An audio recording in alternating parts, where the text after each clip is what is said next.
Welcome to the podcast, y'all. This is our final episode, 6 out of the first season of the Oak Grove podcast. Delighted to have my friend, colleague, co-conspirator, wrangler of vestments, and moving between all the services and worship and everything else in life here at the church, the Reverend Dr. Amy Parsons Morgan.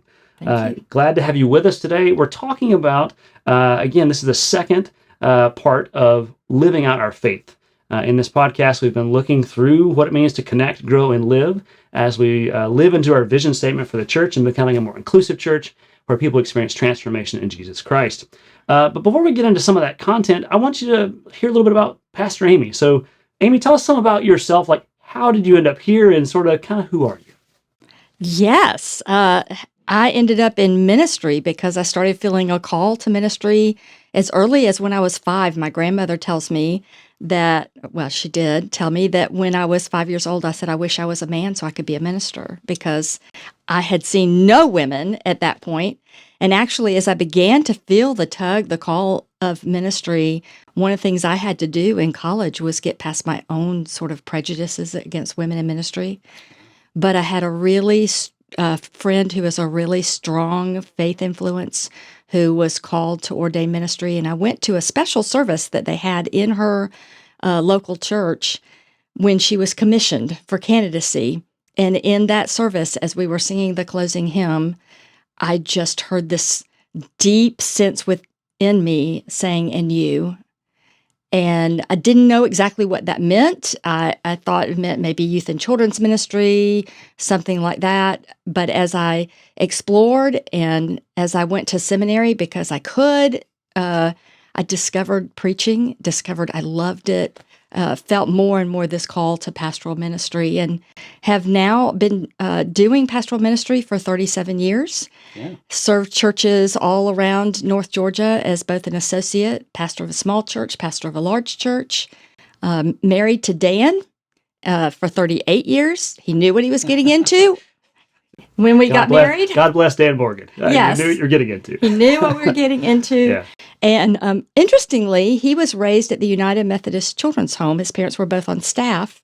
And he was used to living in a house that was owned by someone else. So the whole parsonage idea was not foreign, which was very helpful. We have 2 children who are now adults. Hannah, who is a professor of nursing, and her husband, Brandon, who is an Army doctor.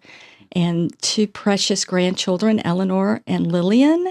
And then my son, Jarrett, is a camera operator for film and TV, and his wife is an epidemiologist at Emory right now. Yeah, that's awesome. Well, so many wonderful, high-achieving people. I know your kids, and I've gotten to meet the grandgirls. And being a double girl dad, I've learned a lot from you about parenting and all the things. But also, your son Jarrett is an amazing camera operator, and he and I have had a lot of conversations about how we portray things, how we film things, how you tell the story visually. And he got his start working, volunteering at the church AV team. Small plug for the church AV team. If you're interested, reach out to me. That's where he learned all of his first things, were running cameras for worship, and then learning how to direct and run the boards, and yeah. And now he's a big deal and a super nice human on top of that. That's true. So I'm glad to know all the backstory there. I've heard you tell the story about your sense of call, but also I got some chills here in my office studio hearing you share it again, because that's so powerful that I'm the male associate pastor. I work for a female senior pastor, and I work with a female senior associate pastor, Amy. And I tell everyone I work with, you should work for women in ministry because it's an amazing gift. So I'm grateful to be on staff with you here at Oak Grove. You've been at Oak Grove for how long now? Started in January of 2014, so 9.5 years. Yeah. Okay. Nice. Well, it's been an amazing journey here, and I want to get into some of what you do here at the church, as that'll be part of our conversation, how we live out our faith in the world. But I'm just, glad to have you here on the podcast, and it's wonderful. Well, Pastor Amy, as I call you when I'm introducing my 3-year-old to you, who calls you Pastor Amy on Sunday morning. Who is adorable. When she's helping me get ready for worship. She does know the color of the stoles and paraments, so she helps me match. At least that's something. Yeah. So, Pastor Amy, you do a lot of things here at the church, but I'd love to hear some, just to help folks on the podcast know this as church members, sort of some of the things that you're a part of here in our ministry at Oak Grove. Right. So the obvious things that people see me doing is I help lead worship. Sometimes I preach on Sunday morning. I have responsibility for the midweek communion service and lead communion, preach there very frequently. Wednesdays at 5 p.m. Wednesdays at 5, plug. It's a great way to kind of middle of the week have a touch in and building some wonderful community there.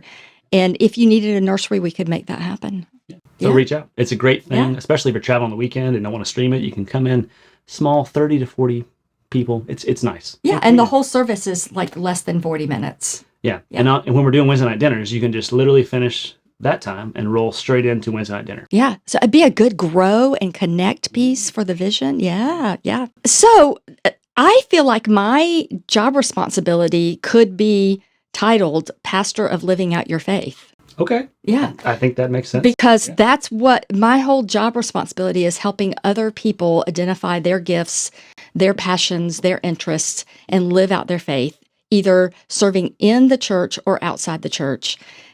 Inside the church, we call it nurture ministries. And those are the things that we do to care for one another. Things that fall under that are things like meals team. And we have a great group of folks who take a meal to folks after surgery, for example. We have the flower ministry. At Easter, we deliver lilies. At Christmas, poinsettias to our homebound folks. People who have been the heart of the church, sometimes 30, 40, 50 years, the ones who built the sanctuary that we all love, who now physically can't come to church, and this is a way that we connect with them. We have two groups that visit people who are homebound or have long-term illnesses that go about once a month, spend about an hour, have conversation, listen, pray with them, help them know that God is present, that the church still cares about them. We have people who send cards on a regular basis, people who make telephone calls. They're not quite up for visiting, but they want to connect, so they make those phone calls, which are so important. And I have folks tell me all the time, it meant so much to me when the meal came, when the flowers showed up. The person who visits me really is so wonderful. And, sometimes those people who visit once a month become so connected that when something happens in the person's life, they call that person first. And that's the person who lets the pastors know. So deep sense of building relationship there. And for many people, that's a perfect way to live out their faith. And then the other side of my job is missions. Yeah. So that's the way that we serve people outside of our walls, outside of the local church. All the ways that you would think of mission, which is connecting with people, helping people with real needs, letting people know that God has not forgotten them. Yeah, and I think in my work in college ministry, I found that mission was one of those ways where for many people, coming to worship service is you're walking into this building, what's going on, especially if you didn't grow up in a church tradition, then it may be a little foreign or new to you, and you may feel sort of out of place. But when you say, like, hey, we're going to make sandwiches, and then we're going to take them somewhere and help people have meaningful interactions and food, or you're going to go deliver a poinsettia to someone, okay, great. I know how to deliver a poinsettia and say hello to an older adult or someone who's homebound, and it's a way that we can engage our faith. But when we do that, we also meet and encounter someone who often teaches us about what it means to be a fellow disciple in Christ, or helps us understand a bit more about God's work that's already happening in the world that we're just invited into. Yeah. So I love that you could be the pastor of living out our faith.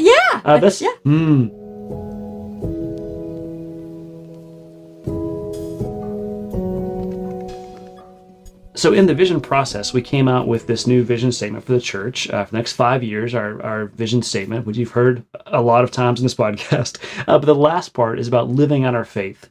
And so I want to hear some about, in your areas of ministry, what are some ways people can join in and living out their faith?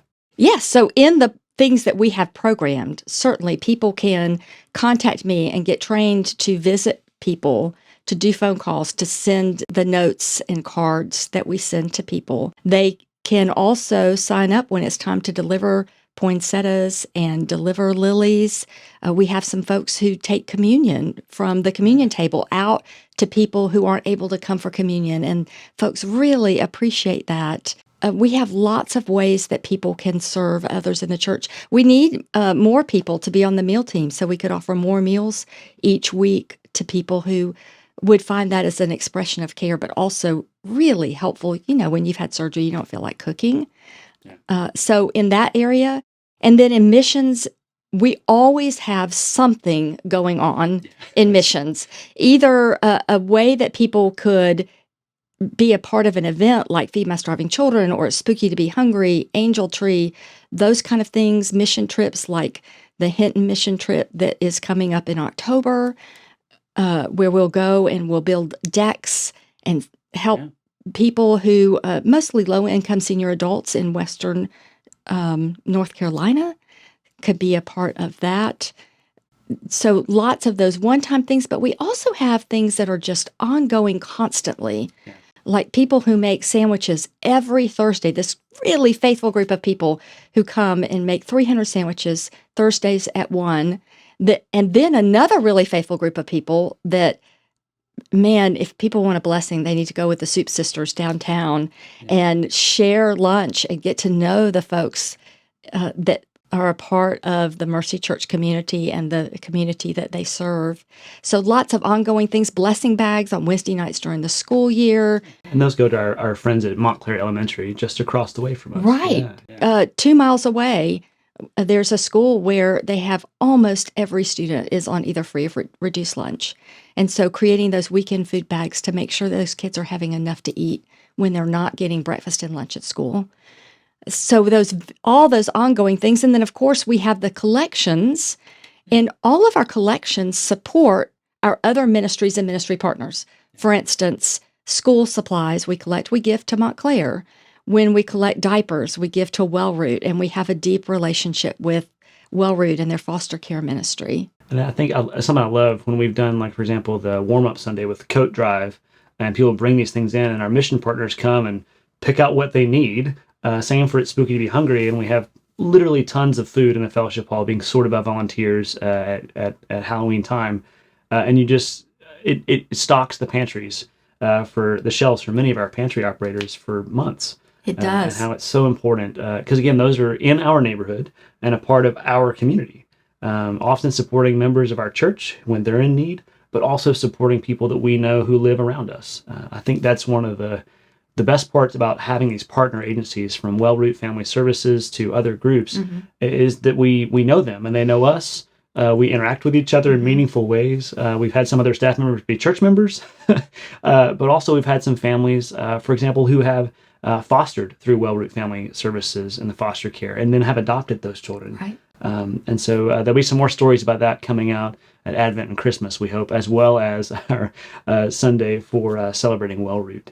I'm glad you brought up Spooky, because that's the thing that is going to be happening next. So, shameless plug. The way Spooky works, the way we get the most food is if we have lots of neighborhood volunteers, the people who put out the bags and then the next week collect the full bags of food. And even if you could only do 20 bags, the more bags that go out, the more food we have. We have 5 or 6 different ministry partners that are served by Spooky that depend on that food. And then, of course, on the day of Spooky, having lots of volunteers to sort what ends up being, thousands of pounds of food is really helpful. Yeah, and it's also a lot of fun. If you've ever wanted, it's fun for people with young children or grandchildren or aunts, uncles, all that sort of thing, to be able to get the kids in a vehicle and then drive through your neighborhood streets that you've signed up for, to put out these bags, to have a little tag about what to put in there when, and then do that, and then come back and pick them up, is a really neat way, intergenerational way for kids and for everyone to literally participate in living out their faith in a way that helps our neighbors. And it also is sort of letting any of your neighbors in your street know that this is a part of what this church does. Right. This is part of what our church is known for. Even when I lived in the neighborhood, I remember seeing the food bags being put out, and I knew friends and folks here at the church because I'm a Methodist pastor. I used to work over in college ministry at Emory. But living a half mile from the church, I knew what this church was about just from being in the neighborhood. And that is a really remarkable strength of this church, that we're known for being a part of the community, being a part of how we do things together. And that's a huge part of it. Now that we have the playground and the Etheridge Inclusive Playground and other things, there are all these different ways that we are helping support our neighbors. And every time you help your neighborhood, be better, it helps everyone. All the boats rise on the tide. It's just one of those remarkable things, and I'm really glad that our church is so strong in that because of our wonderful lay people leading things, as well as you helping lead those things as well. Well, I want to talk about sort of our partner ministries. We have a lot of agencies and groups we work with. And so if you could just sort of share some about those groups and how that helps us to live out our faith. Absolutely. We are so happy to support partners because partners have the ability to do things that we as a church couldn't do all by ourselves. So, for instance, Toco Hills Community Alliance, that is just down the road on La Vista behind St. Bartholomew's Episcopal Church, is a partnership of churches, other faith groups, businesses. Oak Grove was actually instrumental in helping to begin that Toco Hills Community Alliance years and years ago. Lewis Miller was part of that effort. And that organization provides food in lots of different ways. People can drive up and get bags of food to take home. They have a hot meal that they serve primarily to people who are experiencing homelessness. They can come and get that hot meal several days a week. Having that partnership, they can run a food ministry that is bigger than we could ever dream of doing by ourselves. And they have access to the Atlanta Community Food Bank. They're one of the big workers with the food bank. So they can buy food cents on the dollar that supplements what food is donated and allows them to do way more than they could do if they were just dependent on the food donations that we might collect, something that we couldn't do. Another partner, Wellroot Family Services, we wouldn't have the capacity to provide all of the support and training that foster parents need, but we have the ability to come along Wellroot and support their ministry, not just financially, but with volunteers, with prayers, so that they can serve more children and families. And also, a lot of people don't know, they also serve kids who have aged out of foster care. What happens in foster care is when you turn a certain age, like I think it's 17 and a half, 18, you're just cut loose. You're put out without no resources. Any resources. How many of our kids at 18 could have completely supported themselves? Yeah, it's crazy. It's a crazy model. And Wellroot has transitional living where they help students from 18 to 22 to go to school and learn a trade or go to college. They live in group homes where they learn the essential skills of daily living so that when they do launch, they can be successful. And that is huge. That is huge. And they've really started working on supporting families early on to prevent kids from ever having to be pulled out of the family and go into foster care and stopping that cycle of trauma. We wouldn't have the capacity to do that. But joining with other United Methodist churches in our conference and their other partners, Wellroot now has corporate partners as well. Together, we're able to do what one church could not do. Yeah, and I think that's part of what I love about our Methodist connectional system is that we work together to do so many things, and we as a church participate in that. And when you gather those resources together, whether that's at Toco Hills in our community here, with Wellroot Family Services, a part of the Methodist system in North Georgia, we're able to do something much bigger than just what one group could do. Even if we had all those resources as one group, you don't have that kind of buy-in, that kind of community support in a way that helps so many more people than we could do just on our own. Part of what's powerful about being a church is a community, is we're those people who are gathered together, called out and gathered together in the name of Christ to do the things Jesus did, to feed people, to be present with them, to wherever we find ourselves, in our neighborhoods, on our driveways, on our street, or just out in the community, to be people of faith who help people to know they're loved and to have the resources and real tangible things they need. Not just to say, oh, I'm going to pray for you, hope you do fine, good luck, but to have real tangible things to support them. And again, our mission partners that we work with, that our lay people and you and your teams work with, are a huge way that we get involved as a church community, both financially with all the diaper drives, all the different food drives we do, as well as we have a lot of families who go and volunteer every week there.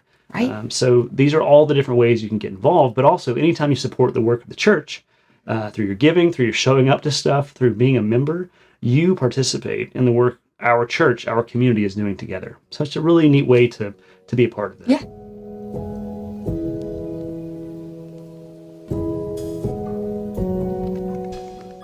one of the things I hear a lot from our people, and I see in volunteering myself, is this sort of mutualistic idea that we go and volunteer our time and resources and gifts, and also receive a lot in kind from the people and organizations and communities we work with.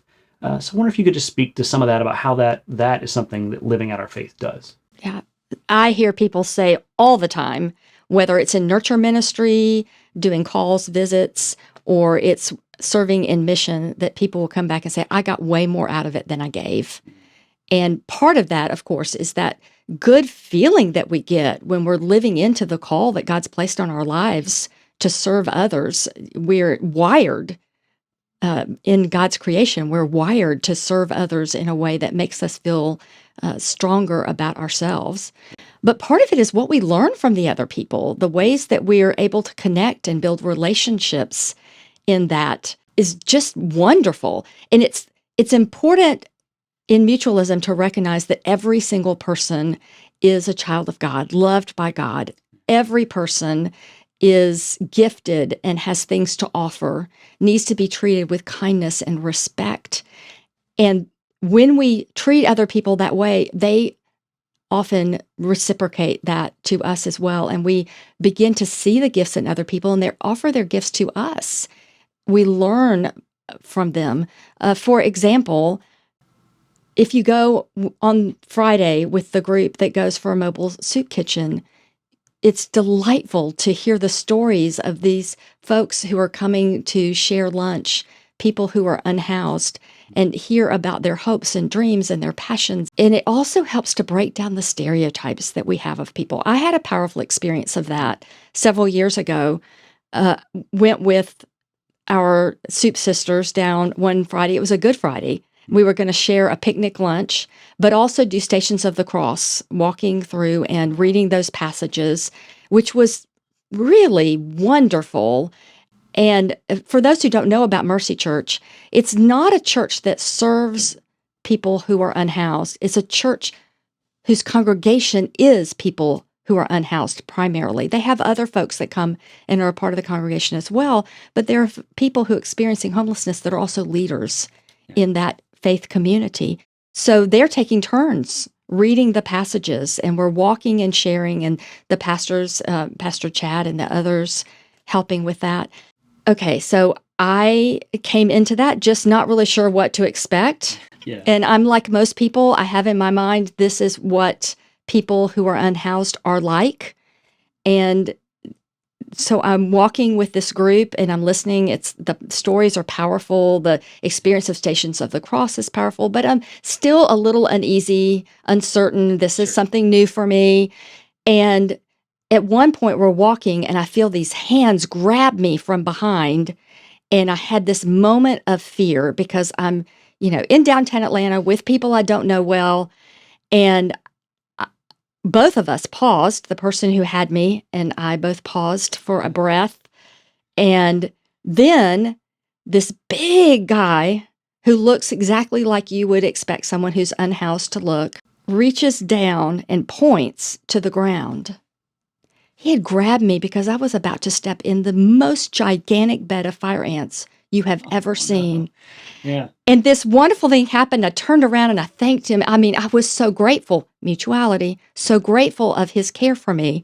And then he decided for the whole rest of the time, it was his job to make sure I didn't, stumble on anything. So if we'd get to a curb, he'd grab my arm and help me down the curb. And I got to hear his stories and learn about him. And he was just the most incredible person. And if I had not had that experience, I might have forever carried a stereotype of people experiencing homelessness that I no longer carry, and I'm grateful.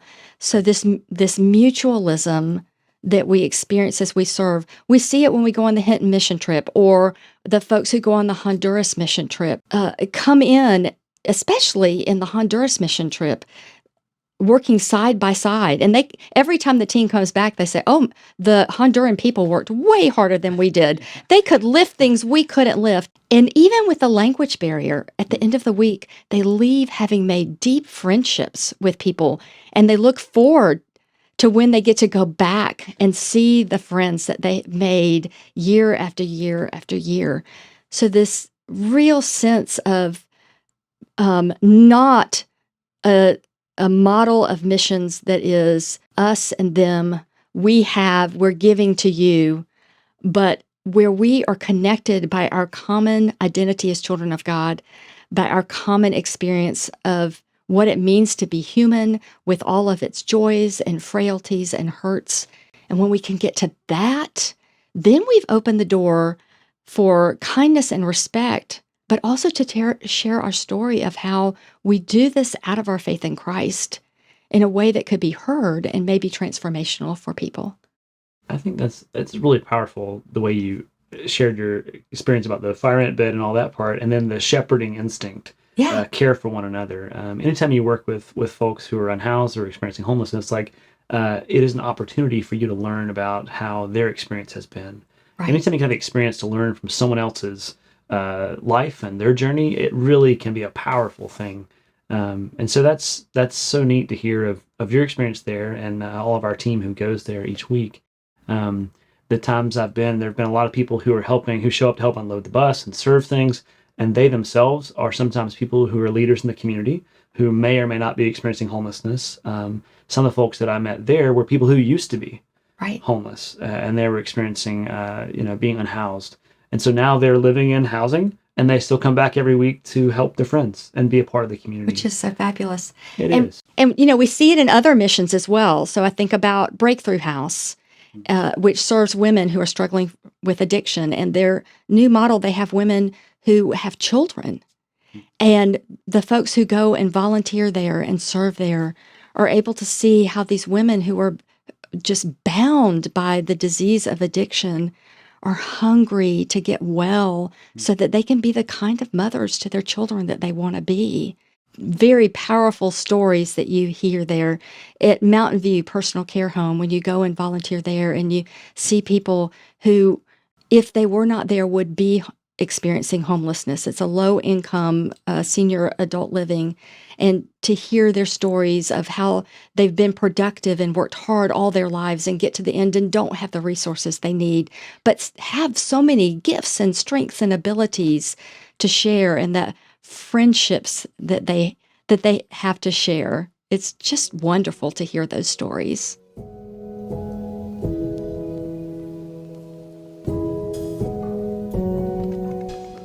It is powerful. And that, as you mentioned, when we look at someone else and see that they too are made in the image of God, that they have sacred worth and dignity and Right. value and opportunity for us to discover that, it is such a powerful thing. We often go on trips somewhere else to do mission and service, or down further away in Atlanta. And the powerful part about going somewhere is it puts you in a different context and way to see the world and experience it. One of the best benefits from those kinds of trips, whether it be downtown or Honduras or somewhere else, is that you come back and see your neighborhood, your people down the street from you with different eyes, with a different spirit. A big part of our living out your faith is not just when you're serving in ministry or mission somewhere else, but in your daily life, in your neighborhood. There's a study in asset-based community development about front porch sitting. This is my southern colloquial phrasing of it, but the idea was in communities where the houses have front porches, there's a much higher sort of understanding of what community means, a stronger community. When there are back porches, there's less. Mm-hmm. And so this idea that when you're sitting on your front porch and everybody is in the neighborhood, you sort of get to know each other a bit. When there's a for sale sign and you see it sold, your neighbor down the street, maybe you should say hello to them. Not just so they'll come to the church. I mean, sure, that's fine, but just for them to be welcomed and feel like they belong here. Right. And so part of our living out your faith is not just our mission and service, certainly that, but there are other ways we're trying to do that in our neighborhoods as well. So I'd love for you to speak to some of that if we can. So living out your faith is living out of that transformation that has happened in Christ in you, which translate into love God, love neighbor. So love neighbor, being the neighbor. Jesus tells the story of the Good Samaritan, right? And how you care for the neighbor. Who is my neighbor? It's everybody. Recognizing that every person that you meet is a beloved child of God, has strengths and assets and things to bring, has hurts and needs that we can be attentive to. So a big piece of it is just taking time to build relationships, to know people so that you can know what are the ways that you can be helpful to them, that they can be helpful to you. understanding different cultures. There are many different religions and nationalities in our neighborhoods, understanding the different cultures. I know one of the things that came out of the vision process was building some connection and community with those in churches of different races and those who worship at the temple and in the synagogue, at the mosque, building those connections that help us to be a stronger community together. I also think about the kind of things we do in nurture ministry, like taking a meal when someone is sick or sitting with someone who is lonely, sending cards to mark things. You could do that in your neighborhood. Yeah. Connecting with neighbors in a way that when someone's had surgery and you could bring a meal, or when someone's had a new baby and you could help, or mow their yard, or whatever that is. And not just your immediate neighbors, but the people you encounter at the checkout at the grocery store. When you're sitting at the table, one of the things I love to do when we're at dinner, if we go out, is to ask the person, our server, we're going to be praying over our meal and praying together. Is there anything that I can pray for you as we do that? And I'm surprised 99% of the time, the person will stop and share some really poignant thing and appreciate the fact that we took a minute to pray for them. So looking for ways that we can connect and be the hands and feet of Christ for every person we meet in our neighborhood, at school, at work, on the tennis courts, at the swim meet, at the football game, everywhere we go. I think that's such a powerful part of how Oak Grove does church, to put it colloquially, that we want to be a church that is about our neighborhood. Right. And that not just is our streets, but like the larger Atlanta neighborhood, the entire, all of our who is my neighbor, well, everyone, but also specifically those that we interact with on a daily basis and we see. And certainly we are investing in the community to build up everyone in the community with no expectation that they will ever come to Oak Grove. And it's also important to remember that there is something that we have to offer. Being seen, being loved. The church is a place where people can find belonging. They can find the love of Christ, which we know can transform your life forever. And so looking for opportunities that we can tell the story. You don't have to be a biblical expert or a deep theologian to be able to tell, this is what my faith means to me. This is how it's made a difference in my life. Inviting people to things. One of my favorite stories is Gwen Wilkinson at an exercise class, and she kept meeting this same woman at exercise class, and they built a rapport and began to have conversation. And one day she invited Rhiannon to come and make sandwiches with her for Smart Lunch, Smart Kid. And Rhiannon came and found community. So you never know how the just simple an ask to one mission event or one Christmas concert or one thing could be the beginning of somebody feeling seen and loved in a way they never have before. And I think that's a huge part of what the continued vision of our church is, to help people connect, to grow, and to live out their faith. It all is this cycle of how we are the church in our neighborhood and how we are part of the larger church in the Methodist system and the world. Well, thank you, Pastor Amy, for being here with us today. Absolutely. Thank you. For being a part of the conversation. We're glad to hear from you about what's working for you or what you're enjoying or finding. But the challenge today will be to find some ways that you can continue to live out your faith. If you go on our church website, you can find all those details of how to connect, how to grow, and how to live out your faith. So I encourage you to do that. Again, we've got all these mission events coming up for Spooky to Be Hungry, all these things happening throughout the year for you to get involved in those programmatic ways. And if you're interested in being a part of the nurture ministry that Amy does, I'll put her contact information here. You can find her on the church website there. And again, just encouraging you to be a neighbor wherever you find yourself, to recognize people. Yeah, and I will say one of my favorite things to do is to help people discover their gifts and how they can use them in ministry. So I would love, if you are sitting out there thinking, I want to know more about how to live out my faith, how do I do that? Get in touch with me. Let's talk. Let's find a way. Perfect. Well, thank you, Pastor Amy. Thank you all for listening and be part of this podcast. Our next season will be coming out in December, an Advent and Christmas, looking at sort of what makes Christmas Christmas. some of that warm, fuzzy part, some of our faith tradition and the birth of Jesus, but also how do we connect in that season? And so we'll be looking for that podcast to be coming out, some fun special guests, some church members as well, talking about what makes Advent and Christmas for them. So thanks for being part of the podcast, and we'll see you in the next episode. Peace, y'all.